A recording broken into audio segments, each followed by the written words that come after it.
எல்லா புகழும் முருகனுக்கே. அனைத்து முருக பக்தர்களுக்கும் என் நட்புகளுக்கும் வணக்கம். விரதம்ன்றது நம்ம உடலையும் மனசையும் நம்மளால் கட்டுப்படுத்த முடியும், நம்மளுடைய கட்டுப்பாட்டுக்குள்ளே கொண்டு வர முடியும் அப்படின்ற ஒரு விஷயத்தை நம்மளே நாம் உணர வைக்கிறதுக்கு தான் இந்த விரதம். எல்லாரும் நிறைய சொல்கிறாங்க, காலை மாலை இருவேளை குளிக்கணும், கோவிலுக்கு போகணும், அபிஷேகம் பண்ணணும், இந்த மாதிரி உணவுகளை தான் எடுத்துக்கணும், இது மாதிரிலாம் இருக்கணும் அப்படின்னு சொல்லிட்டு வெறும் அகத்தூய்மை பற்றி சொல்லாமல் புற தூய்மையை மட்டுமே சொல்லிக்கிட்டு இருக்காங்க. விரதம் எங்கே இருந்தாலும் யார் வேணாலும் கடைபிடிக்கலாங்க. மன தூய்மை தாங்க முக்கியம்.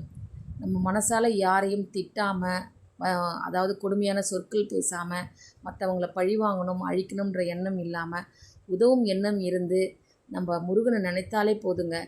எங்கே இருந்தாலும் எப்படி இருந்தாலும் நம்ம முருகனை நினச்சி விரதம் இது மாதிரி நல்ல விஷயங்களை செய்து கடைபிடித்தோம்னா கண்டிப்பாக அந்த